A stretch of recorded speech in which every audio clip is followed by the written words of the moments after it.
Hi everybody. Well, this is a turn-up, isn't it? People in real life. Thank you for coming. It's a delight to see you here. This is going to be a pretty casual event. I'm going to introduce you to Ursula Dubosarsky, who's going to be launching the book. I'll say some thank yous, and then we can all eat, drink, and be merry. If you can hang around afterwards, we're going to be going next door to, or across the road to Namaste. Food's great, reasonably priced. If you'd like to join us, please just come over. We'll be there from about 8. Okay. I'd like to tell you a bit about Ursula. Now, many of you will know Ursula Dubosarsky. She's my friend, and I was delighted when she said yes when I asked her to launch Running for Ivan. Let me introduce her to you.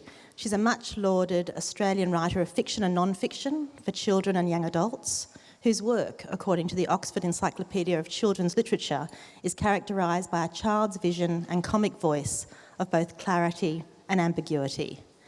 And having read many of her books, it's the most perfect description. She's funny, she's clever, and the work she does is important, especially the terrible plop. Does anyone know the terrible plop? It's each of my 4 kids love the terrible plop, and whenever I think about it, I smile. Ursula has won 9 national literary prizes, including 5 New South Wales Premier's Literary Awards, more than any other writer in the award's 30-year history. She was appointed the Australian Children's Laureate for 2020 and 2021. So as you can imagine, she spent a lot of time on Zoom.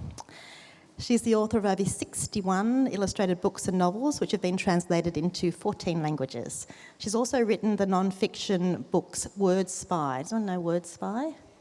Did you know that it was called Word Snoop in America? It's a fun fact. Ursula's been a wonderful friend for me, and for years and years actually, when the publishing wasn't going so well, and now that it's going quite well, and I'm so delighted to have her here tonight.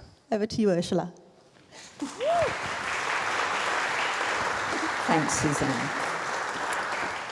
Thank you, Suzanne, and I'm delighted to be here. I'm really happy to be launching Running with Ivan tonight. As Suzanne said, we've known each other for quite a while. To me, it seems like all my life, but I think it's only about 15 years since we were introduced by another dear friend and writer, Jo Fedler, who's also here tonight. And we manage to spend time with each other only very rarely, really, but when we do, we just lock together like tessellated tiles. And if you know Suzanne, and I guess you all do, most of you do, you will know also that she's a warm, clever, entertaining, very funny, unexpected, and at heart, a serious person.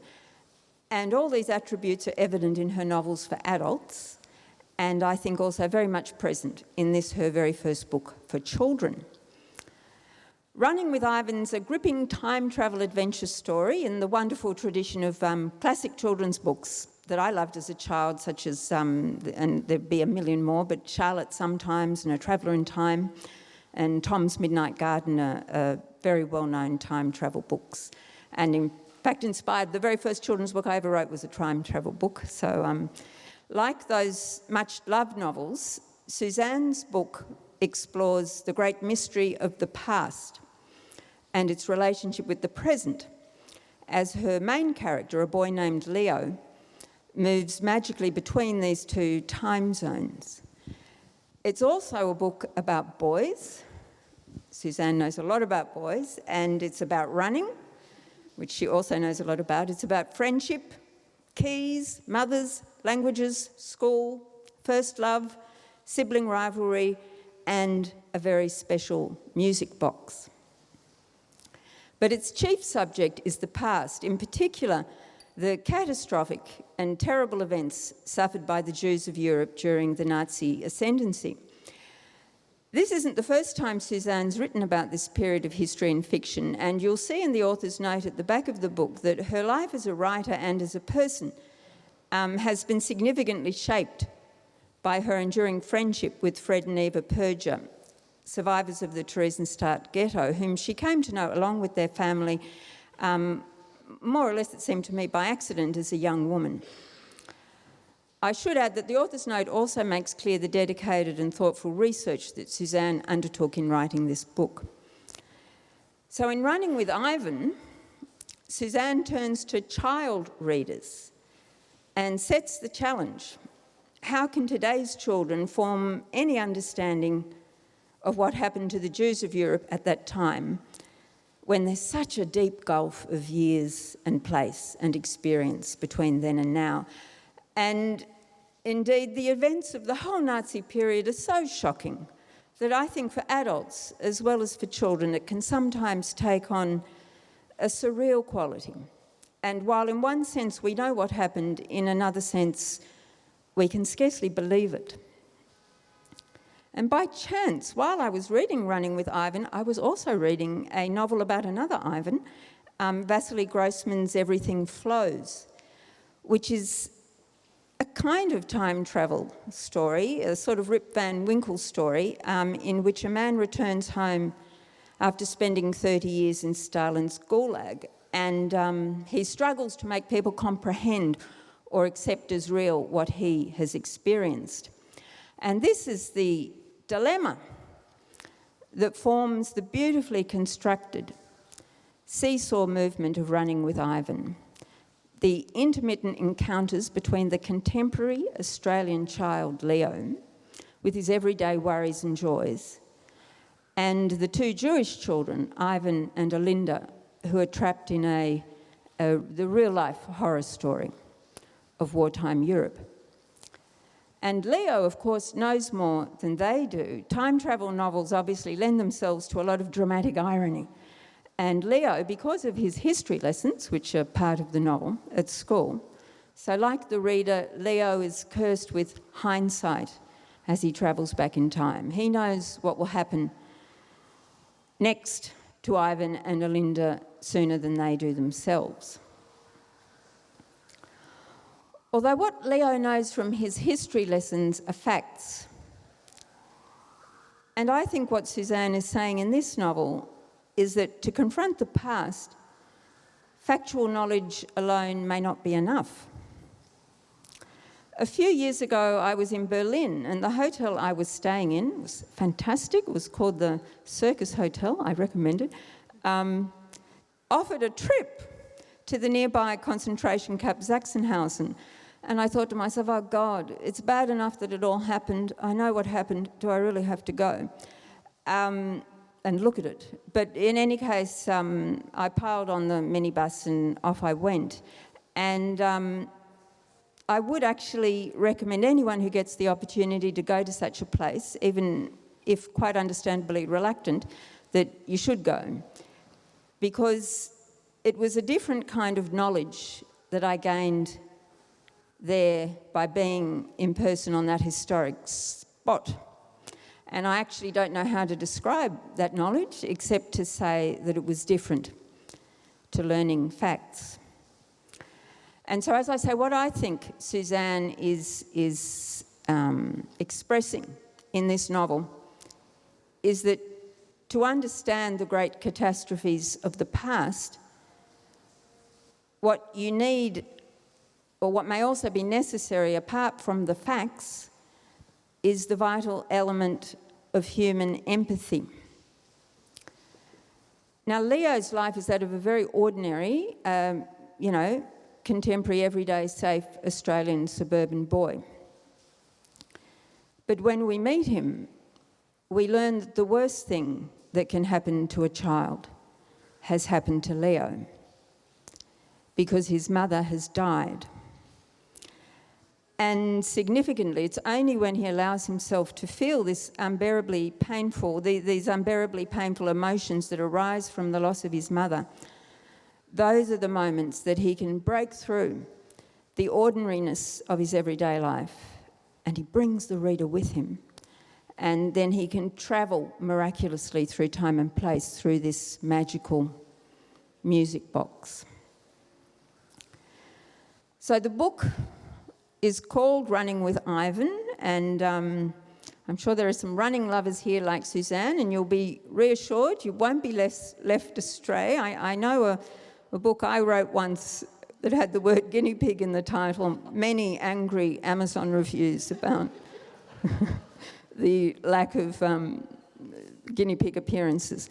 So there's a lot of running in this novel, and indeed the story sprints ahead at a hurtling and panting and quite dangerous pace, right up to the finishing line, and indeed to the very final twist. It's a very clever and carefully constructed book. So I will end now by congratulating Suzanne and saying that as a children's writer myself, I'm delighted to welcome you into the subculture, and I'm just so glad that she chose to write this remarkable and tender and very special book, and I would urge you all, if you haven't already, to buy it and to read it and to give it to children in your life. Thank you, Suzanne.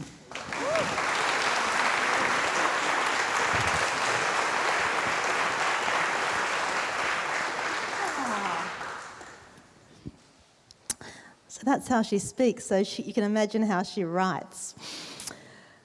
Thank you so much, Ursula.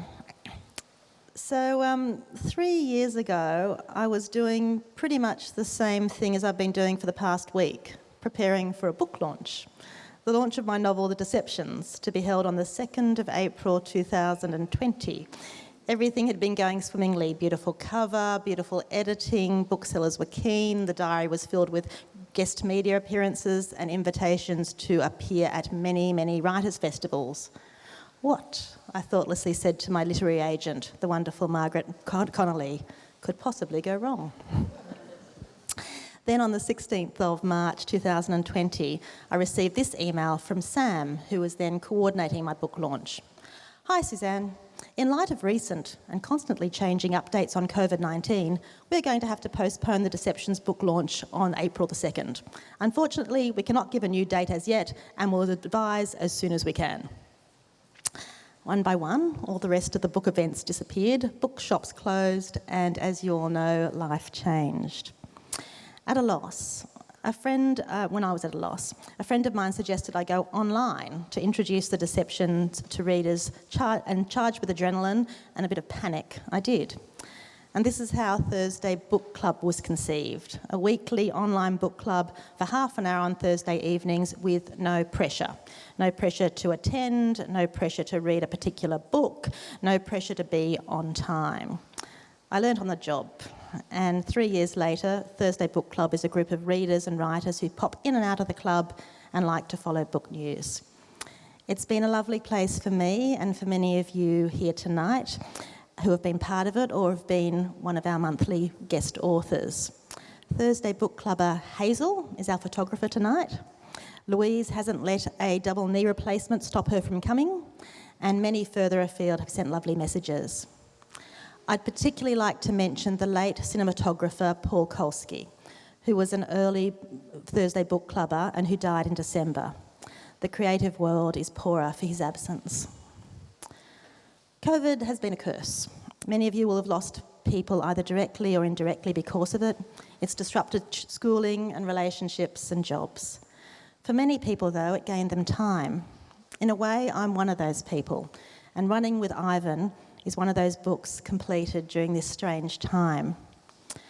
As Ursula has so eloquently put it, in fact, I don't think I need to say much more, Running with Ivan is the story of Leo, a 13-year-old boy, half German, half Australian, whose life is thrown into disarray, first when his mother dies after a long illness, and then 2 years later when his father remarries and he and Leo move in with his stepmother, Julia, who's lovely, and her 2 teenage sons, who are not so lovely.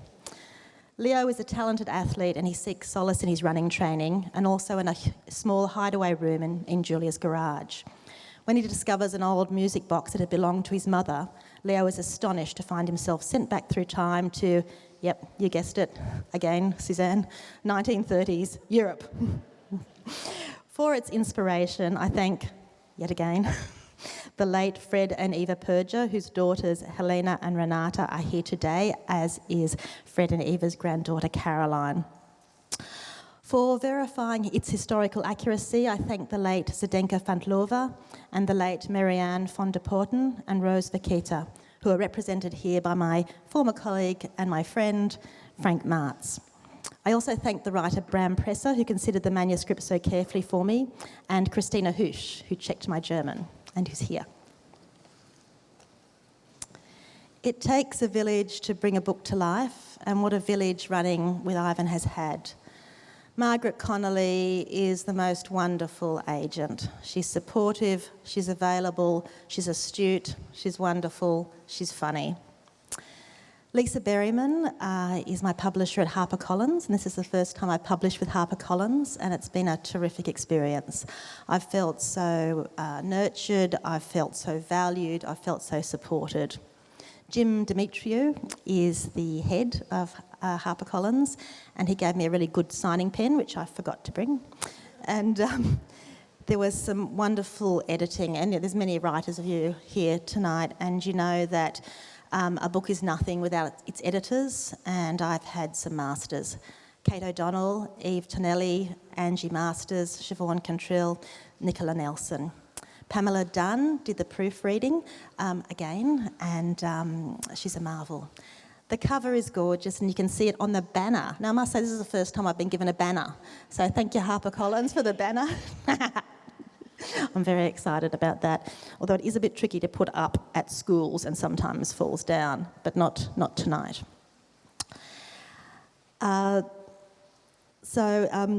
Hope did the most beautiful cover, and it's a digital artwork, and I felt really included in the job, and I'm just delighted with how it's turned out. HarperCollins has its own design team headed by Mark Campbell, and I thank them for their work. Maria Bell, Emma Holyfield and Katie Gray are here, I think, tonight, and they've been fabulous for marketing and publicising Running with Ivan, and I thank them. Writers are often asked to read books with a view to endorsing them. It's unpaid work, and it takes a fair bit of time to finalise an endorsement. It's really hard to, you know, that thing, I'd write you a shorter letter but I didn't have time. It's a bit like that, and so it takes a lot to read a book and then to write something. I've been so lucky to have Running with Ivan endorsed by 4 magnificent writers, Tom Keneally, Ursula Dubosarsky, Sophie Masson and James Maloney, and I so appreciate their support. Abby's has been a Thursday Book Club partner for some years now, and they've been a terrific support to me over these years, and I'm very thankful to have Christian here tonight, who is our bookseller. I've done a fair bit of signing, but I'll be back at the signing table afterwards. But please, there's lots of... Oh, there was. There's still some food and drink. So please enjoy yourself after I finish this very brief speech. Tonight, many of you have come from afar. There's too many to mention, but I'm going to give it a shot with some. First of all, Thomas Zauter gets first prize. Thomas I met when I was 20, which must be, 15 years ago. And he's Bavarian, and I spent a Christmas with his Bavarian family, must be 15, 16 years ago, just after we met. And he is here today, and he will be spending more time in Australia, and I'm delighted to have him here. I have lovely school friends, and many of them are here today. There's Megan and Judy and Denise and Melissa, and can someone put their hand up if I've forgotten somebody else? That's all good? Okay, and everybody else from my school who I forgot. And Mrs. Curry, who I now call Linda, who was my Year 5 teacher, who has come, who was the best teacher. Who else has come from afar? And other people who have come from afar, you're just going to have to pat yourselves on the back. And and a thank you from me. My father, Barry Leal, was at my last book launch, which was a while ago now, and has since died. If I'm a writer of clarity at all, truly it's thanks to him. He was a magnificent father, a magnificent writer, and had the most magnificent mind. My mum is here too, I think. I've been too busy to see her. Yes, there she is. She has been a wonderful supporter of me and my writing, and I'm so proud of the way she's managed what haven't been particularly easy years. It's wonderful to have my brother David, my sister-in-law Carol, yes, and my niece Addison. Now, Running with Ivan is dedicated to our girls, to my daughter Miranda and my niece Addison, because the boys got Border Street years ago, even though it's out of print, but you know. I've got great kids and I'm really lucky. Dominic, Xavier and Miranda are here tonight while Alex is in regional New South Wales where he has started work at the Legal Aid Commission as a criminal lawyer. So for those of you who have known me long enough, you'll know that's where I started as well. So it seems perhaps we've come full circle. Dominic and Xavier are on drinks, so go and say hi to them. They're good on drinks, I think, because they work on drinks elsewhere. Miranda is on food, and it seems that her cupcakes have been very popular because they're almost gone. So thank you, Miranda. She's our resident baker. Cynthia Coghill is the most wonderful event coordinator. She's the administrator for Pitt Street, and she's made this just so easy. Pitt Street. So some of you may not have been here before.